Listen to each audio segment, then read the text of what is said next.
up, Badlands. Explain those Badlands. That's a hell of a name. Might not be legal, and if it was going away, how does that affect negotiations? Caroline Levitt should tell us in a couple minutes.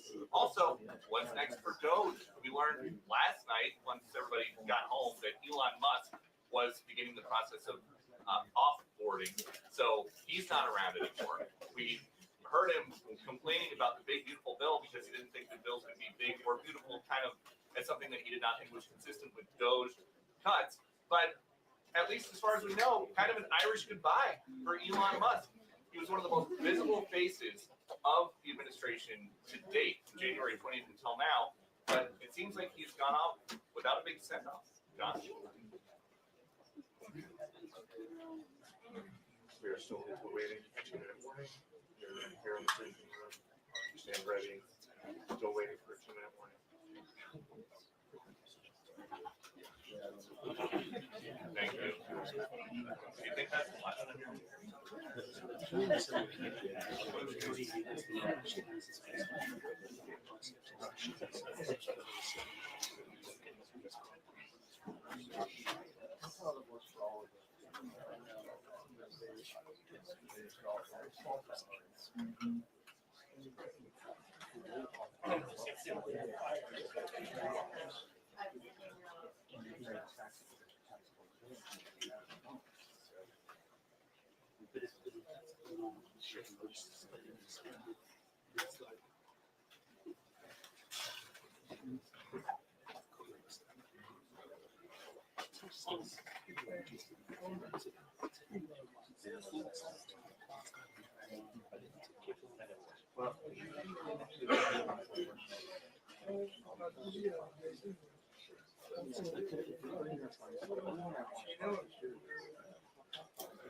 Çeksene telefon.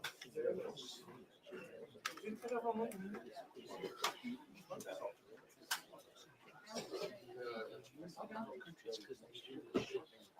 Bir şunu çeker misin?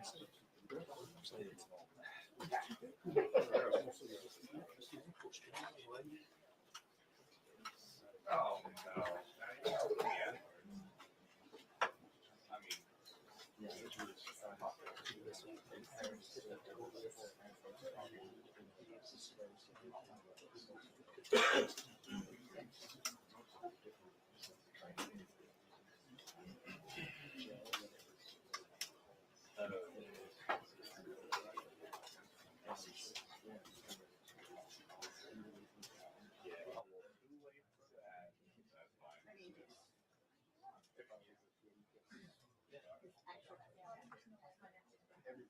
Today, yeah.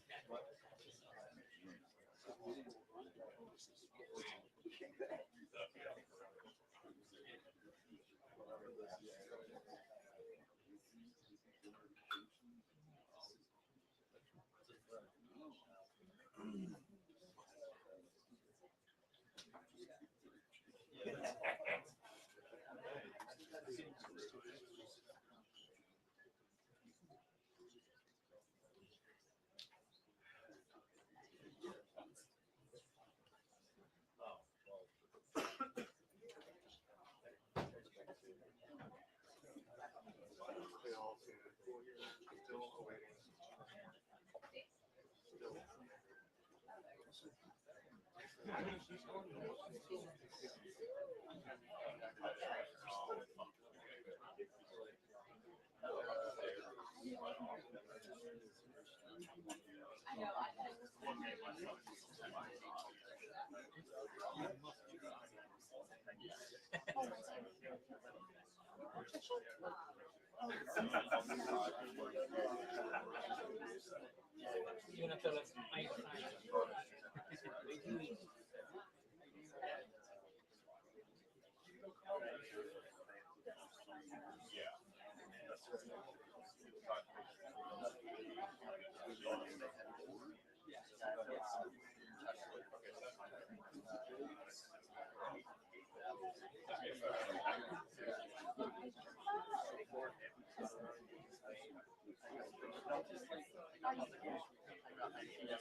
Until the briefing. 2 minutes until the briefing.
Hello, everybody.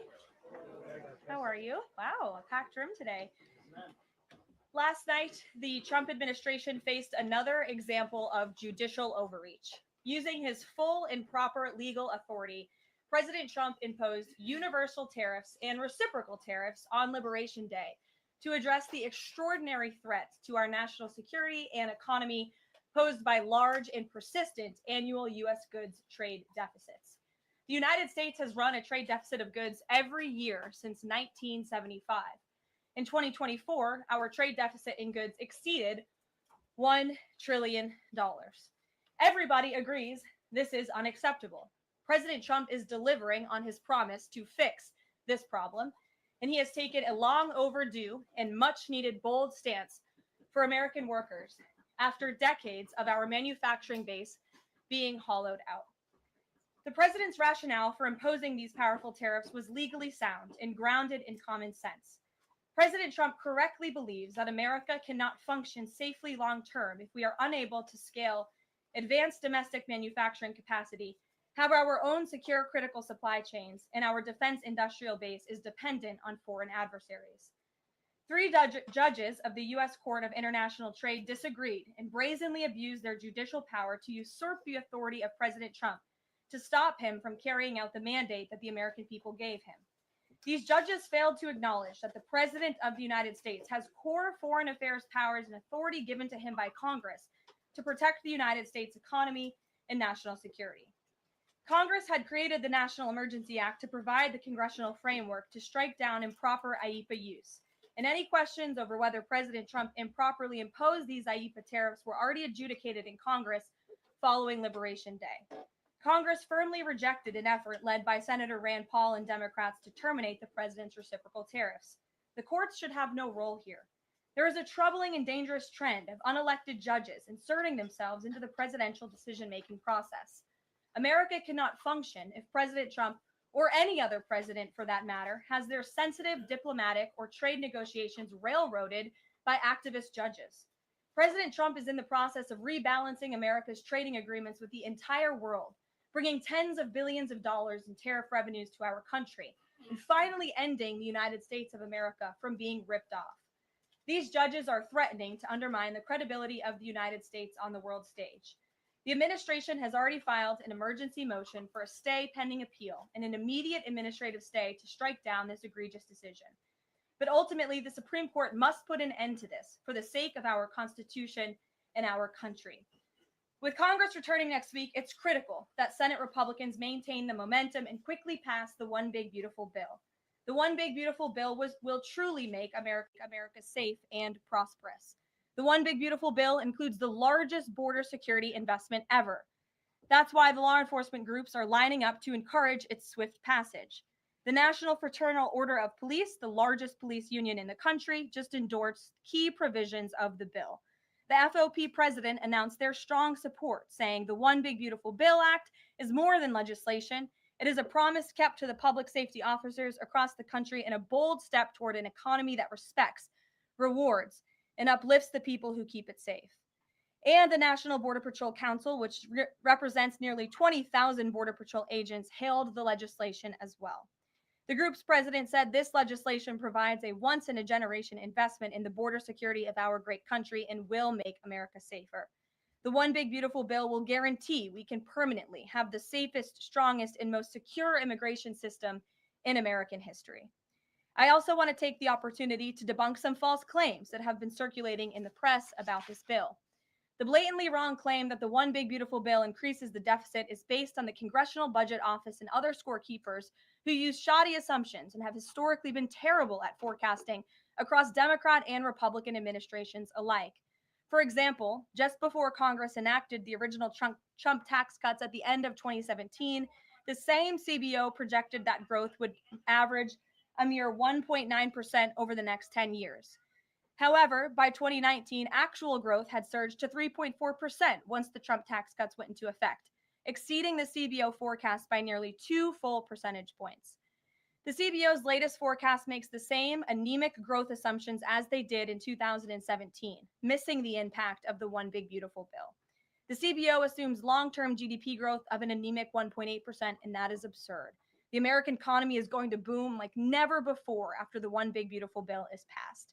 The largest middle-class tax cut in history, massive deregulation, and the most aggressive domestic energy exploration ever will fuel small businesses, further boost private investment, increase workers' wages, and supercharge economic growth. The Council of Economic Advisors has factored in the effects of all these pro-growth policies and estimated in their own analysis that growth will average 3% in the long run after the One Big Beautiful Bill is passed, which is nearly double the ridiculous CBO projection.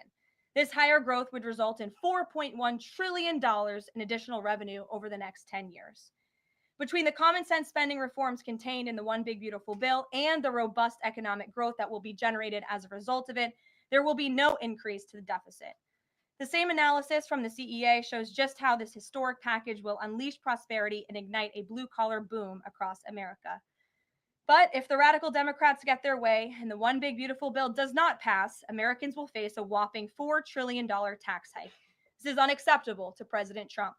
President Trump will not allow Democrats to massively raise Americans' taxes. Senate Republicans must get this bill passed. Failure is not an option. The American people are counting on Republicans to deliver. In other news, despite all the doom casting from the media, Americans are growing more and more optimistic about the economy under this president. Consumer confidence surged in May with the biggest monthly jump in 4 years, smashing expectations. According to the release from the Consumer Confidence Index, the increase in confidence was broad-based across all age groups, income groups, and political affiliations. Our country is clearly heading in the right direction under President Trump's bold leadership. For the first time in history of Rasmussen polling, a majority of Americans believe the country is on the right track. It's unsurprising because the president is fulfilling the promises he made to the American people. Here in our new media seat today, we have the editor-in-chief of The Federalist, Molly Hemingway. The Federalist is led by Molly and Sean Davis and provides fearless journalism and coverage of politics and culture to millions of readers all over the world. Thank you for being here, Molly, and why don't you please kick us off? Thank you, Caroline. Thank you. In the first Trump administration, there was an effort to stymie the agenda of Trump through the Russia collusion hoax perpetuated by many people in the media, including some people seated here or the media outlets they represent, and other Democrats as well. The second Trump administration, to reference what you said at the beginning, seems to be subject to an effort to stymie the agenda using rogue lower court judges. You mentioned that the Supreme Court could and should do something to rein in these lower court judges. Also, Congress could do something about it, but they don't seem terribly interested in it. It also seems there's not much of an actual coordinated effort from this White House to take and tackle this effort from judges, Democrats and other people using these judges to stymie the agenda. Is there an actual effort by this White House to tackle this issue in a comprehensive way? And if so, what is it? There is an effort by this administration to tackle these rogue judges and the injunctions and the blockades that we have faced in our broken judicial system in every case. I mean, we have seen time and time again these lower district court judges ruling against this administration in the president's basic executive authority and powers. And this administration is fighting every single one of those battles in court, including already the block that came down from the tariff court, the IEPA court last night. And as on my way out here to the briefing room, I understand that there was another district court judge right here in Washington, D.C., who ruled against the president's tariff power.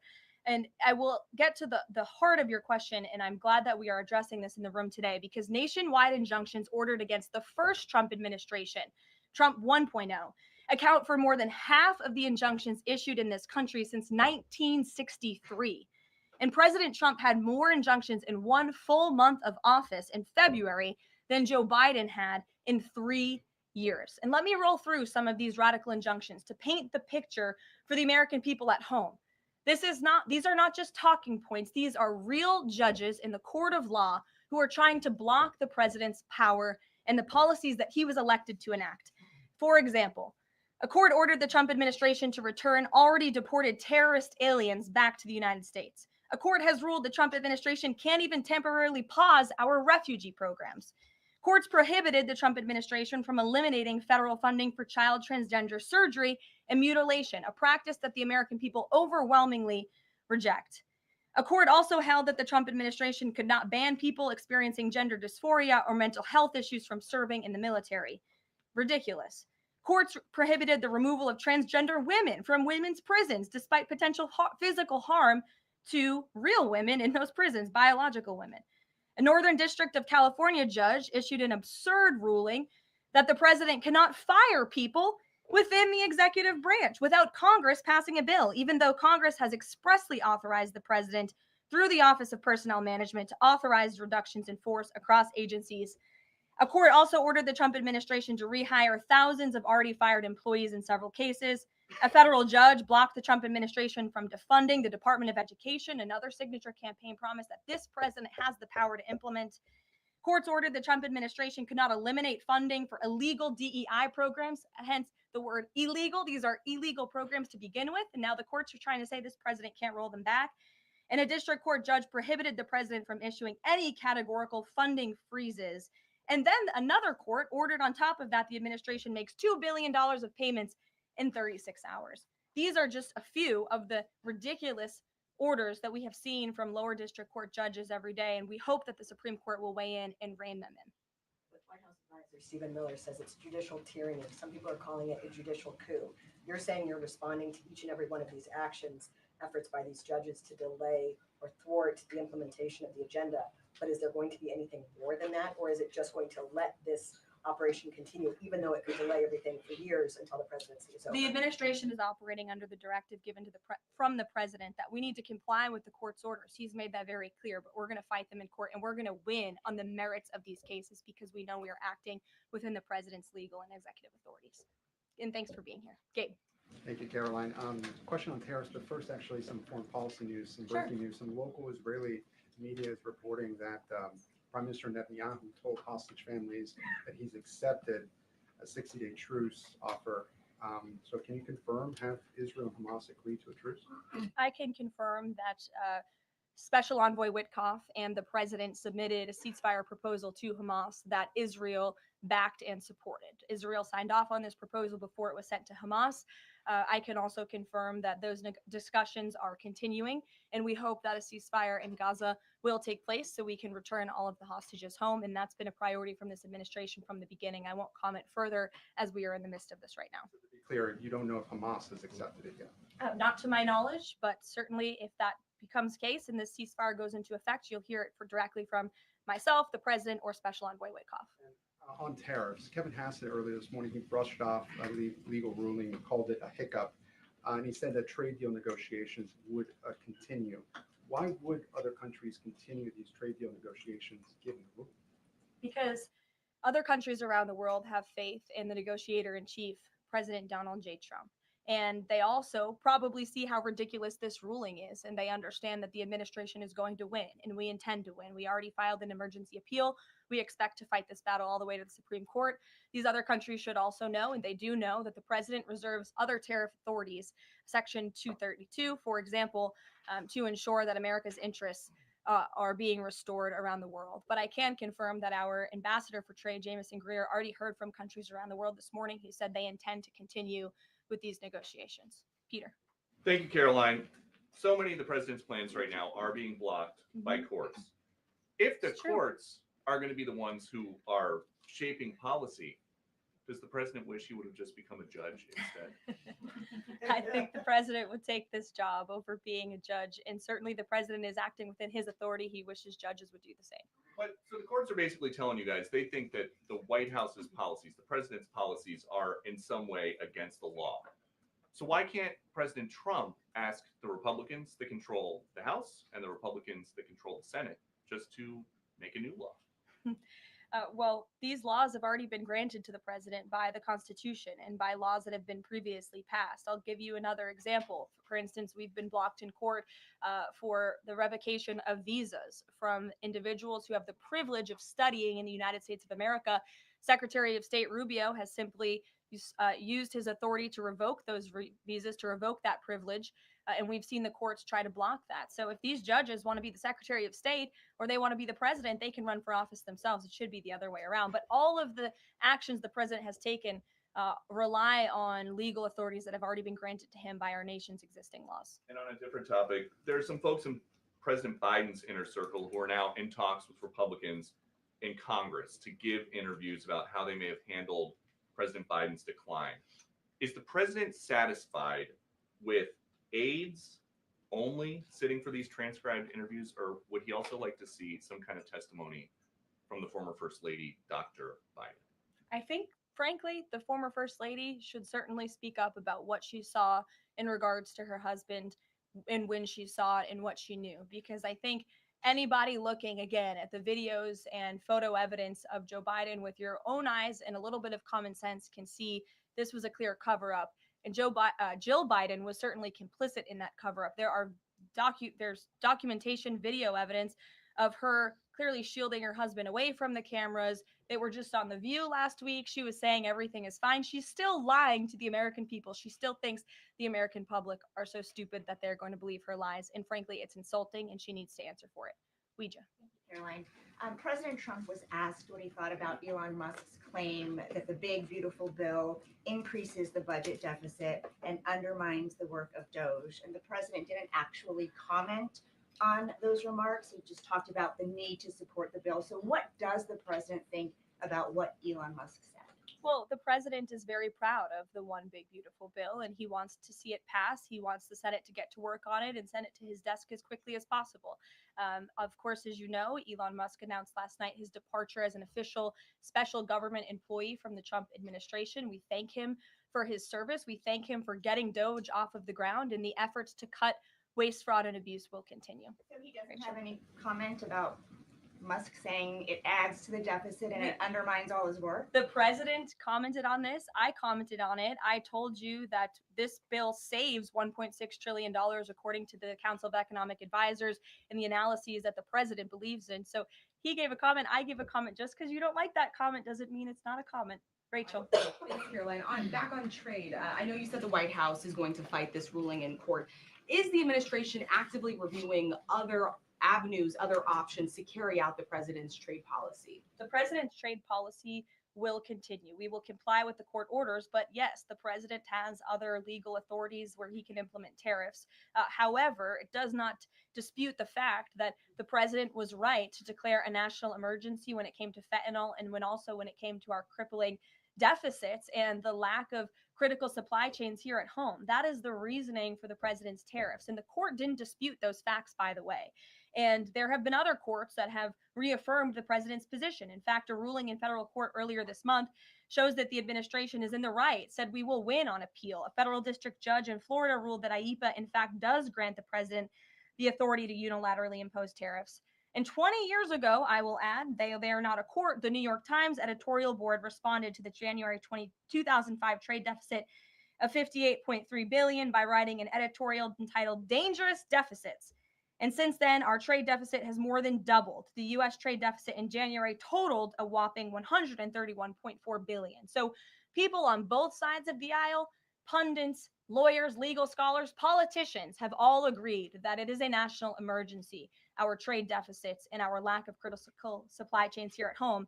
It's just President Trump was the first president to actually act on it, to restore that wealth and that prosperity to the United States of America. And it's very unfortunate that the courts are now blocking his attempts to do that. Has the administration then reached the point where you are actually asking your economic advisors to start reviewing other avenues to implement the president's trade policy, or do you want to just see this legal process take place for now? We can walk and chew gum at the same time. We are doing both.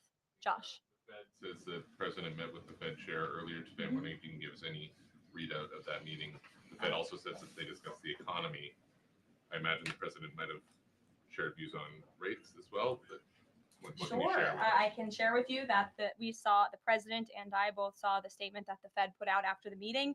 That statement is correct. However, the president did say that he believes the Fed chair is making a mistake by not lowering interest rates, which is putting us at an economic disadvantage to China and other countries. And the president's been very vocal about that, both publicly and now I can reveal privately as well. Did he speak at all about his plans for that position, but whether he would seek to move Jay Powell out of that position or keep him in until his term ends? No.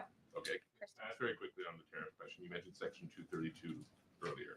Are you suggesting that you might sort of speed up some of the existing 232 No. investigations? Or are you talking potentially using 232 as a replacement power if this ruling doesn't go your way? Of course, you hope it does. I'm not suggesting that. I'm just simply stating the fact that the president has other legal authorities he can use to implement tariffs, and the administration is willing to use those. As you know, we already have applied Section 232 tariffs on specific industries.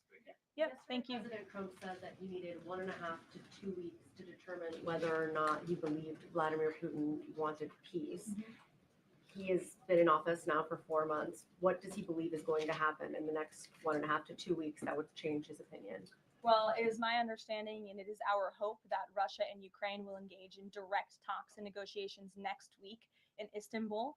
And we believe that meeting is going to take place. And that is a meeting the president encouraged and urged for these two sides to come together and negotiate directly. And the president has been clear from the very beginning of this conflict that he wants to see this conflict solved on the negotiating table, not on the battlefield. And he's told that to both leaders, again, both publicly and privately. So hopefully next week, it will move the ball forward in this. Is going to participate in those conversations? We will let you know if the president plans to send a representative. I'm not tracking that at this time. Kelly in the back. Thanks, Caroline. Sure. I wanted to just clarify once and for all the Qatari jet, the sale or the gift, because the Qatari government is asking the U.S. to clarify that the jet's pending transfer was initiated by the Trump administration. So is this something that the White House is going to do? The amount of questions we've received, and we've been incredibly clear. And I have answered this, the president has answered this, the Department of Defense has answered this. This is a government to government gift transfer from the Qataris to the Department of Defense, to the United States Air Force. It is now in their hands. And for further details on where that stands, I would defer you to the Department of Defense and the United States Air Force. I have nothing more for you on that. Deanna. Thanks, Caroline. Two questions, one on Big Beautiful Bill, one on immigration. Sure. Yesterday, Trump said, we will be negotiating that bill, and I'm not happy about certain aspects of it, but I'm thrilled by other aspects of it. Wondering if you could, share any specifics on that. And in immigration, do you know how many illegal migrants have taken Trump's voucher program so far and have deported themselves? I believe it's in the thousands of those who have chosen the easier route of self-deportation, and we certainly encourage all illegal aliens who are present within our homeland to take that option. It's a much more pleasant option than being deported, and we will deport you if you're here illegally. That's our intention. As for the first question, what the president was speaking about is how this is a great bill. However, it has come as a result of a hard negotiation. It's difficult to get things done on Capitol Hill, but thanks to President Trump, this bill is moving in the right direction. And thanks to House Republicans and the leadership over there as well, who did a great job mediating both sides of the caucus to move this bill to the Senate. And now the president, again, has told his friends on the Senate side and is already engaged in those conversations to get that bill back to his desk as soon as possible. Sure. Has this administration been briefed about the incident that happened in Gaza on Tuesday during the rollout of the Gaza Humanitarian Foundation distribution of aid to Palestinians there?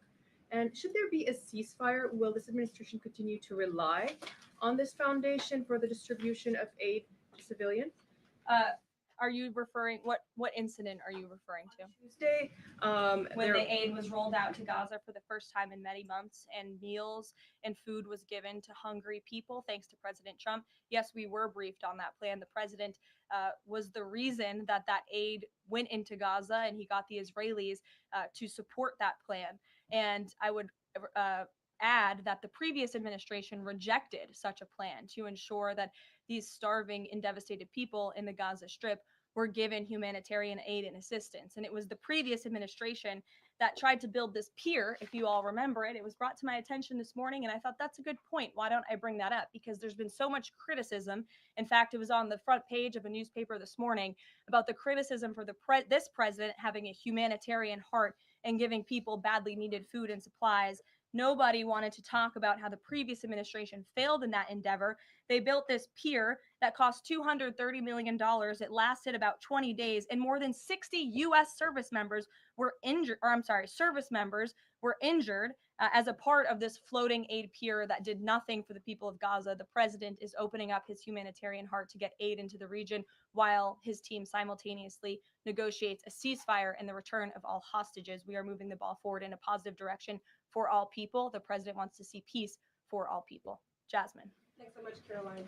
A notice investigation found that the Hallmark Maha Commission report that was released last week cites studies that appear to not exist. We know that because in part, we reached out to some of the listed authors who said that they didn't write the studies cited. So I want to ask, does the White House have confidence that the information coming from HHS can be trusted? Yes, we have complete confidence in Secretary Kennedy and his team at HHS. I understand there were some formatting issues with the Maha report that are being addressed, and the report will be updated, but it does not negate the substance of the report, which, as you know, is one of the most transformative health reports that has ever been released by the federal government, is backed on good science that has never been recognized by the federal government. A quick Follow-up, can you talk about what tools or research goes into production of these kinds of reports? For instance, is it AI that's used to put together these reports now? I can't speak to that. I would defer you to the Department of Health and Human Services. What I know is just what I told you. Lindsay. Caroline. Many small businesses that we've talked to since the tariffs have been in place have said what would really help them is a long-term plan so that they can catch up. In light of what's happened now, this trade war with the courts, how will that impact this 90-day window? Will you guys be adjusting that? And how can you help relieve some of these small businesses? Well, I would say nobody understands the needs of business owners and nobody has the backs of our small business community more than President Donald J. Trump. He believes, I've heard him talk about this with small business owners himself, that small businesses are truly the backbone of our American economy. And that's why the president is supporting the One Big Beautiful Bill. So for those you spoke to who are asking for a long-term plan, big tax cuts are coming their way. No tax on tips, no tax on overtime for their workers, more money in their pockets. Their bottom lines will be larger. They can pay their people more. Wages are going to go up. Inflation will continue to come down. We've already seen energy prices plummeting as a result of this president's economic and energy agenda that he has been implementing across the federal government, reducing burdensome regulation. All of that is good news for small business owners across the country. That's why they strongly support the president. And that's the Trump economic plan that is underway. And again, you're emphasizing, I believe, the need to pass the One Big Beautiful Bill, and the president wants to see that happen. Sure. Will you still work within that 90-day window for these trade negotiations? Does that still stand? Again, as far as we're concerned, our trade agenda is moving forward, and we've already heard from countries around the world today who will continue to negotiate in good faith with the United States so we can cut good trade deals on behalf of the American people, and we fully expect to win this case in court. Sure. On Golden Dome, the president put out this number of $61 billion. How did he arrive at that? Is that the number it will cost to protect Canada, and is it negotiable, or where did it come from? I can certainly ask the president, and I can check in with our research team, and we'll get you the facts on that number. But the Golden Dome is certainly a significant investment in our nation's national security and homeland security to protect Americans, all of you in this room, from future threats. Have the Canadians been talking in good faith about paying to be in it? I know they've expressed some interest. Well, the president has certainly expressed to the Canadians how we are essentially subsidizing their national defense. He brought it up in his meeting with their new leader here. And as you know, we'll be traveling to Canada next month for the G7. So I expect that topic of discussion to come up on that trip as well. Sure. Hey, thanks, Caroline. There was a May Day USA rally in Seattle that happened over the weekend that developed into some protests and riots. The Seattle Mayor Harrell said that it was a far-right rally held here to provoke a reaction by promoting beliefs that are inherently opposed to our city's values, which he defined as LGBT values. I know the FBI is looking into this, but has the president reached out to the mayor at all, asked him to apologize for this? And is this something that the administration would consider an example of anti-Christian bias? I'm not aware of that case. I know the FBI is looking into it, but I'm not aware of any phone calls the president may or may not have made to the mayor of that city. And then on Doge, we know that Elon Musk is leaving. Do you have an updated leadership structure for who is leading the group? Is Russ Vought involved? And what is its new mission now, if any? Well, the entire cabinet is involved, and I spoke to the president about it this morning, and the entire cabinet understands the need to cut government waste, fraud, and abuse. And each cabinet secretary at their respective agencies is committed to that. That's why they were working hand in hand with Elon Musk, and they'll continue to work with the respective Doge employees who have onboarded as political appointees at all of these agencies. So surely the mission of Doge will continue, and many Doge employees are now political appointees and employees of our government. And to the best of my knowledge, all of them intend to stay and continue this important work. Is there a Doge leader taking the place of Mr. Musk? Well, again, the Doge leaders are each and every member of the president's cabinet and the president himself, who is wholeheartedly committed to cutting waste, fraud, and abuse from our government. Michael. Thank you, Caroline. There's conflicting reports out of the Middle East right now. Saudi television network Al Arabia is saying that Israel and Hamas have agreed to a 60-day ceasefire. Sources with Hamas are saying that has not been agreed to. If and when that does happen, will we expect to hear something from President Trump announcing that? As I said earlier, yes, indeed. If there is an announcement to be made, it will come from the White House, the president, myself, or Special Envoy Witkoff. Caroline, one big beautiful bill. The president says he's not happy with all aspects of it. What changes would he like to see be made? And can this bill be both big and beautiful? It is a one big beautiful bill, as the name rings true. And the president, as I said, is currently working with his friends in the Senate who have some recommendations for the bill. Those negotiations and discussions are continuing, but the president's ultimate priority is to get this bill back to his desk for signature. And the president's priorities in this bill are non-negotiable in terms of the tax priorities he wants to see and the large tax cuts in the border investments that are currently in this bill. He is not going to allow them to go away for the American people. Sure, go ahead. Yes, I wanted to ask you about, has the president spoken to any of these foreign leaders about these agreements that have been reached, specifically the case of the United Kingdom that is already has an agreement in place after this decision of the court in New York? Has the president talked to foreign leaders about what? About the court decision in New York. Which court decision in New York? The trade court. Oh, the trade court decision. He did speak to the leader of Japan this morning.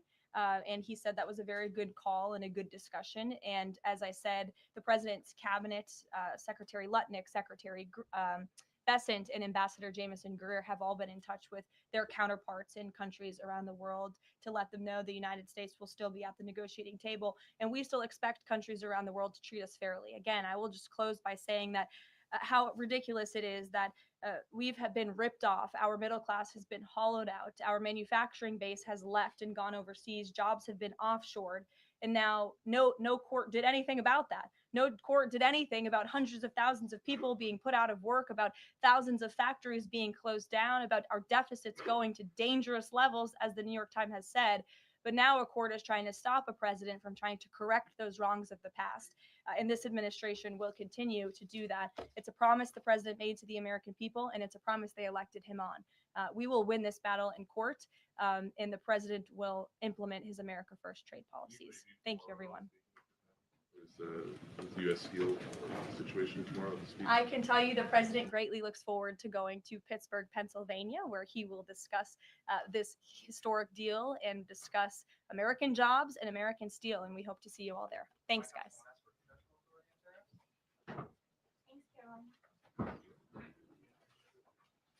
By now, you've probably seen the new collab between Rise and Badlands Media, but I'll tell you what you haven't seen yet.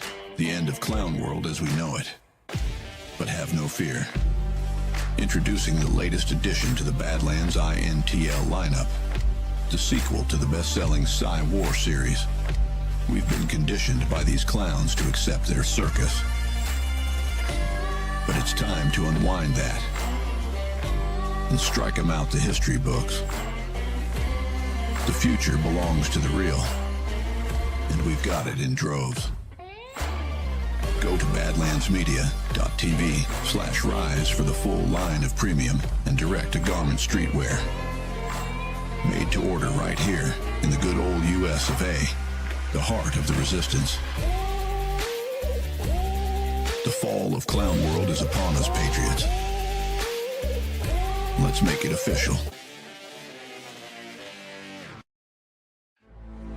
Thank you so much for joining us, and don't forget to hit the thumbs up on this video.